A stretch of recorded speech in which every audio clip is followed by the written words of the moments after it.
नमस्कार दोस्तों।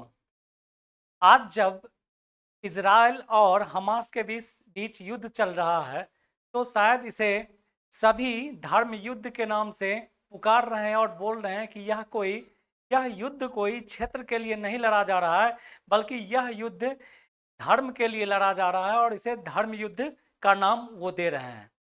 आज हम अपने वीडियो में धर्म युद्ध की ही बात करेंगे। चलिए कुछ अतीत में जाके हम एक ऐसे युद्ध की बात करते हैं जो हर किसी के जानने का चीज़ है, जैसे महाभारत। हम महाभारत को एक धर्म युद्ध के नाम पे जानते हैं, लेकिन उससे पहले हम ये भी जान लें कि आज के परिप्रेक्ष्य में इजराइल और फिलिस्तीन के बीच या इजराइल और हमास के बीच जो युद्ध हो रहा है, उसे धर्म युद्ध क्यों कहा जा रहा है। जैसा कि हम सभी को पता है कि यहाँ आपको हमास के साथ जब गाजा पट्टी में इजराइल का युद्ध हो रहा था या हो रहा है, तो उससे पीछे का जो कारण बताया गया, वह कारण जो है अल अक्सा मस्जिद के बारे में बताया गया। एक ऐसा मस्जिद या एक ऐसा धार्मिक स्थल जहाँ के बारे में कहा जाता है कि वहाँ ईसाई, मुस्लिम और यहूदी तीनों तीनों अपना अधिकार तीनों अपने अधिकार की बात करते हैं और ये कहते हैं यह जो मस्जिद है सो कहीं ना कहीं मेरे धर्म और मेरे धर्म से संबंधित जो भी गुरु थे या ईश्वर थे, कहीं उनका जो है कदम यहाँ पहले पड़ा था। और यही कारण है कि इजराइल और फिलिस्तीन के बीच होने वाले युद्ध को सभी धर्म युद्ध के नाम से जानते हैं। चलिए हम तुलना करेंगे आज के वीडियो में एक छोटे तौर पर कि धर्म युद्ध अगर कहा जाता है तो एक महाभारत को धर्म युद्ध के नाम पे लेते हैं या रूप में लेते हैं, और दूसरा जो आज का युद्ध चल रहा है, चाहे देखिए कैसा समय है, कैसा लगता है कि ये जो दशक है जैसे युद्धों का दशक हो गया है। उधर रूस और यूक्रेन के बीच युद्ध चल रहा है और इधर हाल फिलहाल में कुछ दिनों पहले से इजराइल और हमास या फिलिस्तीन के बीच युद्ध चल रहा है। चलिए कुछ रोचक जानकारी जो आपके लिए अच्छा लगे आपको, वो जानकारी मैं उपलब्ध करवाता हूँ।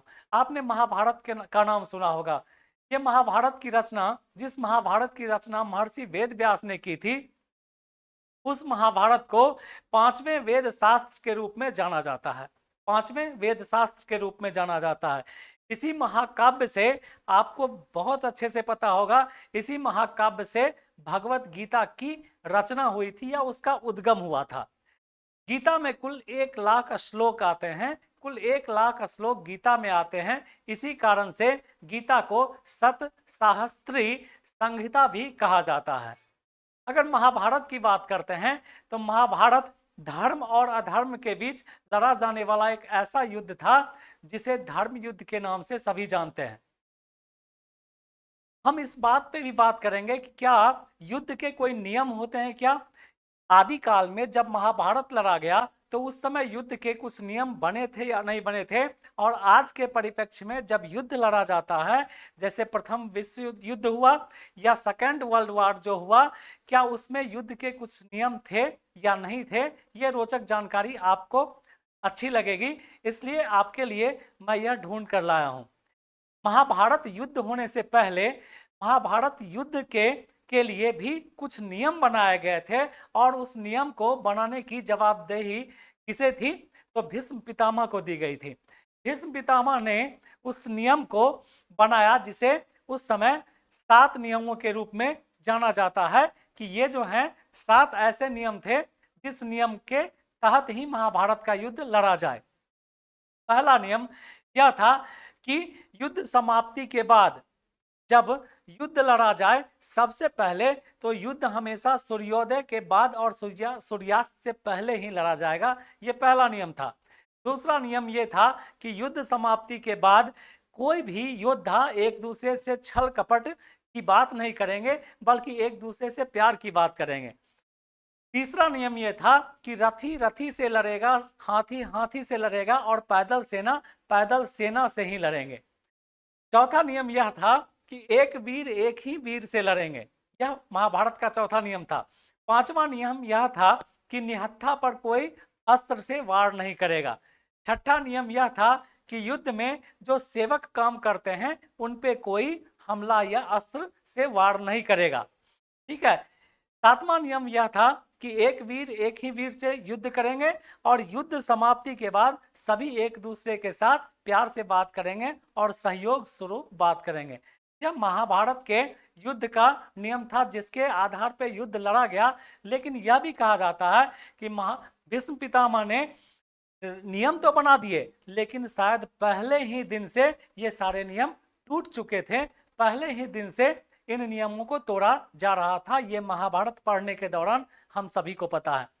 चलिए आज के परिप्रेक्ष्य में बात करते हैं। क्या आपको पता है कि आज प्रथम विश्व युद्ध होने के बाद, यहाँ तक कि दूसरे विश्व युद्ध भी हो जाने के बाद, जो युद्ध के नियम थे वो नियम सेकेंड वर्ल्ड वॉर के होने के बाद ही बने और उस नियम को लॉ ऑफ वार कहा गया।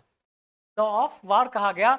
जब 1945 में दूसरा विश्व युद्ध समाप्त हो गया तो सभी देशों ने यह सोचा कि अगर ऐसा ना हो कि तीसरा कोई विश्व युद्ध हो जाए, उस विश्व युद्ध से बचने के लिए उन्होंने क्या किया, एक नियम बनाया जिस नियम को लगभग 196 देशों ने मान्यता दी। क्या था वो नियम, ये जानना आज के परिप्रेक्ष्य में काफी जरूरी है, क्योंकि हर रोज कहीं न कहीं युद्ध की बात हम करते हैं।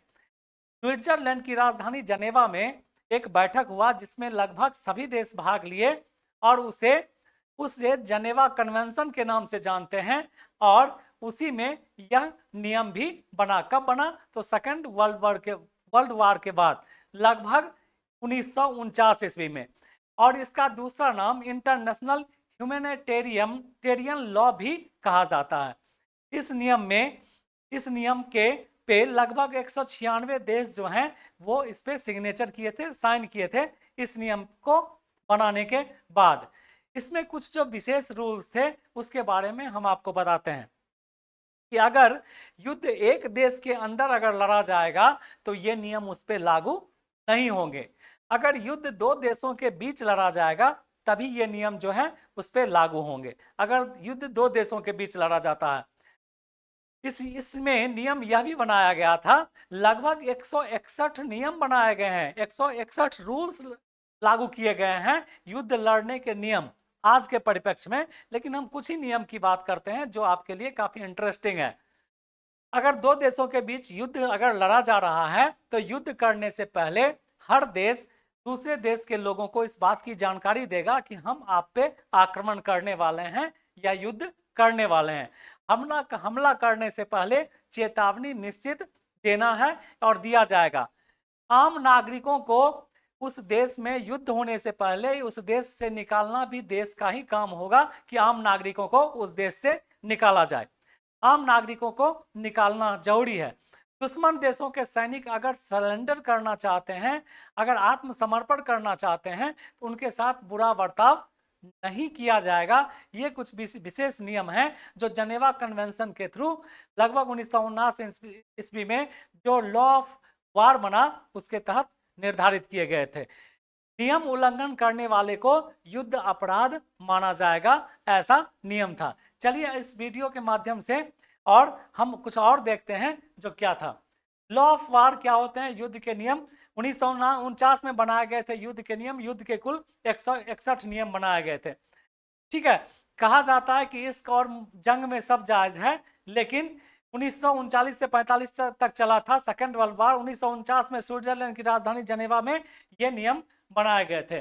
जनेवा कन्वेंशन के दौरान युद्ध को लेकर जो नियम बने उसे इंटरनेशनल, मैंने बोला था उसे इंटरनेशनल ह्यूमैनिटेरियन लॉ के नाम से जाना जाता है। 196 देशों ने इस पे सिग्नेचर किया था। ठीक है, और कहां हमला कर सके, नियमों में साफ लिखा है कि जंग के दौरान आम नागरिकों को निशाना आप नहीं बना सकते हैं। इसके अलावा कोई भी हमला करने से पहले चेतावनी देना जरूरी है। युद्ध के दौरान सैन्य ठिकानों को निशाना बनाना गलत नहीं होगा, सैन्य ठिकानों को निशाना बना सकते हैं। नियम तोड़े तो युद्ध अपराध माना जाएगा। इंटरनेशनल ह्यूमैनिटेरियन लॉ की चैप्टर 44 में युद्ध अपराध का जिक्र किया गया। अगर कोई देश इन नियमों का उल्लंघन करता है तो उसे युद्ध अपराध माना जाएगा। मुझे उम्मीद है आज का वीडियो काफी इंटरेस्टिंग था, जिसमें हमने महाभारत से लेकर आज के परिप्रेक्ष्य में जो युद्ध लड़ा जाता है उसमें क्या नियम भी होते हैं या युद्ध बिना नियम के लड़ा जाता है, इसके बारे में हमने आपसे बात की। अच्छा लगे तो शेयर कीजिएगा, मिलते हैं ऐसे ही किसी इंटरेस्टिंग वीडियो के साथ अगले वीडियो में। तब तक आप अपना बहुत ख्याल रखिए। Thank you.